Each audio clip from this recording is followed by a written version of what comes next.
Hello, welcome to the topic of constraint motion. ये जो topic है it is the core of the Newton laws of motion. If you have a grip on this topic ना, तो you can solve 75 to 80% problems of Newton laws of motion. Okay, because यहाँ पे क्या ना, acceleration velocity से we have to deal कि if इस block का speed and acceleration is this, then what is the speed and acceleration of other block. So we will have two methods. One will be point method, other will be power method. Okay, so point method is what? Now देखो, suppose in this question these two blocks are given. Okay, it is moving in this direction with 2 meter per second and it is moving in this direction. We need to calculate that what is the speed of this block. So here there are one assumption that we need to take, that string is inextensible. मतलब string का जो length है ना वो increase और decrease नहीं हो सकता है. स्ट्रिंग उसको वी कांट एक्सटेंड. ओके, तो length can't increase. So what will happen कि if this part is moving, this part is connected with this block, this point, this end, so it is also moving with 2 meter per second and this end is connected with this block, so it will also move with v meter per second whatever you assume. ठीक है, तो point method में क्या करना है वो देखो. You have to simply draw the string. This string is there ना, तो I will draw the string that I have drawn here. This is point connected with this block. जिससे भी कनेक्ट हो उसका स्पीड ये पॉइंट के पास होगा.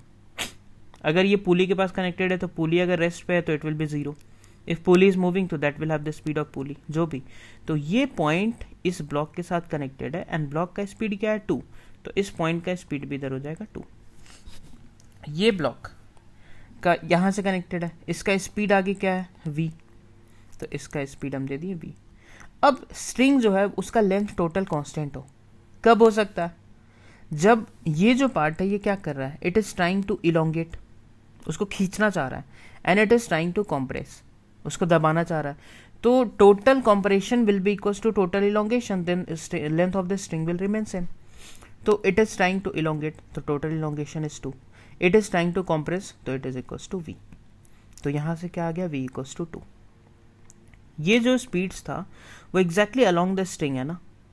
ठीक है, तो देखो एक क्वेश्चन अगर ऐसा है, हियर यू सी, यहाँ पे क्या है कि इस पॉइंट का स्पीड मान लो इधर है v1 at an angle of θ1 and it is having v2 in this direction. तो स्ट्रिंग इज इनएक्सटेंसिबल, तो फाइंड v1 बाई v2. तो व्हाट आई विल डू ना, v1 टोटल v1 जो है ये इलोंगेट नहीं कर रहा है. टोटल v1 ये तो इधर है, v1 का अलोंग द स्ट्रिंग जो कंपोनेंट होगा ये वाला, तो ये क्या है v1 cos θ1 एंड v2 का ये कंपोनेंट क्या हो जाएगा v2 cos θ2. तो वो is trying to elongate v1 cos θ1, वो is trying to compress v2 cos θ2. तो ये दोनों को बराबर कर दो. अच्छा, what this components are doing, the perpendicular component, ये क्या होगा ना उसको ओमेगा प्रोवाइड करेगा, that we will see in circular motion.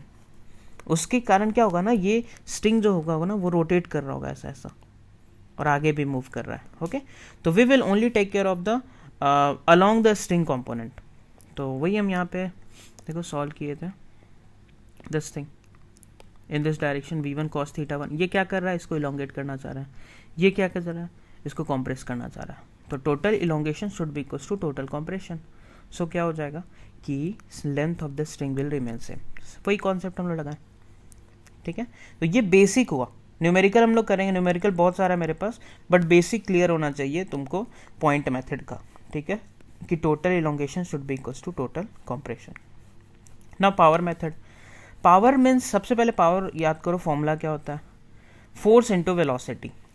अच्छा, force is a scalar, force is a vector quantity, velocity is a vector quantity, but power is a scalar quantity. यही तो पढ़े ना, फोर्स इनटू वेलोसिटी.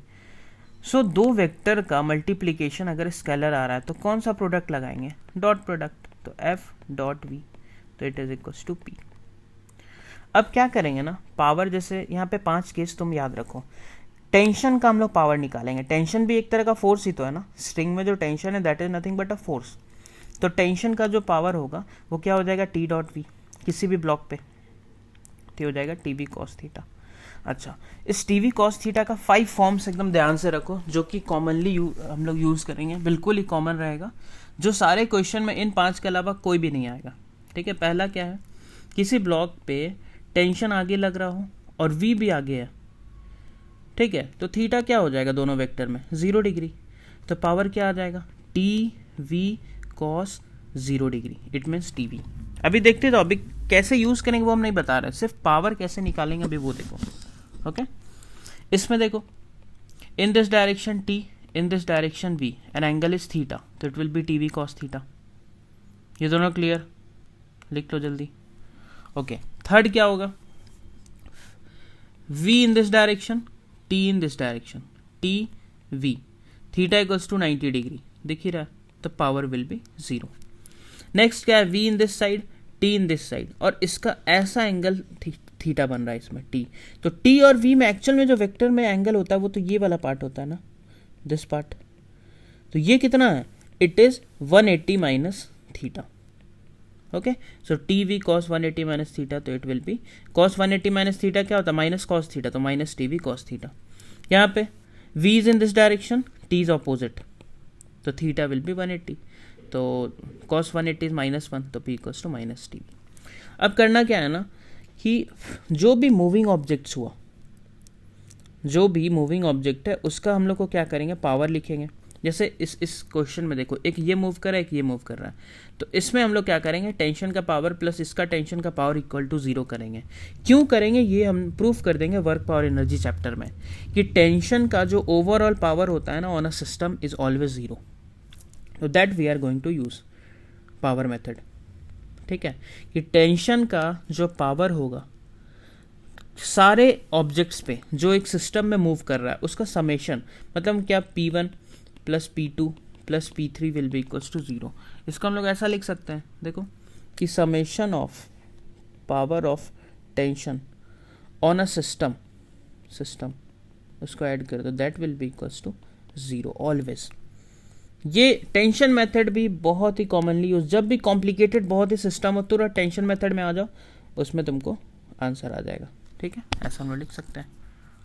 ओके, तो अब हम क्या करेंगे ना, क्योंकि बेसिक, अब हम इसी क्वेश्चन को सॉल्व करेंगे टेंशन मेथड से। तो अब स्ट्रिंग में टेंशन का क्या रहता है, कैसे एज्यूम करते हैं, उसका टेंडेंसी क्या रहता है कि वो दोनों ब्लॉक्स को जिससे भी कनेक्टेड है उसको अपने साइड पुल करता है। मतलब इसमें एक पर्टिकुलर ऐसा नहीं कि ऐसा डायरेक्शन तुम दे देगा ये टेंशन, नहीं, ये गलत हो गया। टेंशन जो होगा उसका पर्टिकुलर ब्लॉक इसको इधर खींच रहा होगा, इसको इधर खींच रहा होगा। क्लियर है, हम बताए थे ना, एक स्प्रिंग जो होता है, स्प्रिंग को if I elongate the spring like this and one person is standing at this point, one person is standing at this point, so on this person the force is acting in this direction, on this person the force is acting in this direction। तो spring किसी particular direction में force नहीं लगा रहा है, दोनों पे अलग अलग लगा रहा है, तो उसी टाइप का टेंशन होता है। स्प्रिंग का फोर्स kx तो होता है, बट डिपेंड करेगा कि अब हम बोल देंगे कि ये kx किधर लगेगा, तुम बोल देगा सर राइट, तो राइट किस में लग रहा है, इस पर्सन पे, फर्स्ट पे, सेकेंड पर्सन पे left. It means we can't say a particular direction. If I will ask that what will the direction of kx, तो you should ask me that sir on which person you are asking, then I can tell. ठीक है, तो if this is the string, तो इधर t इस पे, इधर t, मतलब दोनों साइड को ये अपने तरफ पुल करता है। ठीक है, that is the tendency of the tension force. तो ऐसा t लग रहा है ना, देखो, अब इस ब्लॉक पे इधर आगे 2 है और इस ब्लॉक पे आगे इधर v है, तो सोचो ऑन दिस ब्लॉक, इसको अगर फर्स्ट बोले तो on first block t is in left direction, v is in right direction, तो पावर क्या हो जाएगा, -t इंटू 2, देखो फिफ्थ वाला, और इसमें क्या हो जाएगा, t and v are in same direction, तो t इंटू v। देखो I did the same thing here, ऐसा ही तो टेंशन का टेंडेंसी था ना, ऐसा करके। तो इसका पावर क्या है, 2 आगे t पीछे, एग्जैक्टली द फिफ्थ, ये देखो, तो क्या है, -t इंटू वी, तो -t इंटू 2, इसको लिखो प्लस इसका पावर, तो t V are in same direction, तो T V should be equal to 0। Summation को 0 कर दो, दोनों पावर को ऐड करके वी विल इक्वल टू 0, तो we got the answer v equal to 2। ठीक है, इसको कैसे सॉल्व करें पावर मेथड से, देखो सॉल्यूशन कोई मत देखो खुद से ट्राई करो। इसमें भी स्ट्रिंग में टेंशन इसका इधर, इसका इधर, अब इसका टेंशन इधर है, इसका इधर है v2, ठीक है, और ये है थीटा 2, तो हम लोग क्या कर सकते हैं, T V two cos theta two, you see the second one, T और वी में कुछ पर्टिकुलर एंगल थीटा, तो टी वी कॉस थीटा, यहाँ पे भी इधर टी है, इधर वी टू है, यहाँ पे थीटा टू है, तो क्या हो जाएगा T V two cos theta two power, and यहाँ पे क्या हो जाएगा, T is in this direction, V one is in this direction, तो यहाँ पे जो बन रहा है इट इज़ थीटा वन। तो ये फोर्थ वाले से देख लो, इन दोनों के बीच में कितना एंगल बन जाएगा, 180 माइनस थीटा वन, तो इसका पावर क्या हो जाएगा, minus T V one cos theta one, और you can write T V one cos of 180 minus theta one, तो this is the power of this point, and T V two cos theta two is the power of this point, add करके zero कर दो, you will get the same answer. Okay, so basic clear है ना। इसके बाद मेरे पास बहुत numericals है, पॉइंट मेथड भी क्लियर होगा अच्छे से, पावर मेथड भी। तो this is the basic theory of the constraint motion. Okay, I hope you got it. इसको थोड़ा सा प्रैक्टिस करो, थोड़ा सा पावर का फॉर्मूलाज याद रखो, इसका क्वेश्चन में बहुत ही आसानी होगा। ओके, तो मिलते हैं नेक्स्ट वीडियो में, जहाँ पे हम लोग करेंगे न्यूमेरिकल्स, इसका न्यूमेरिकल करेंगे। ठीक है।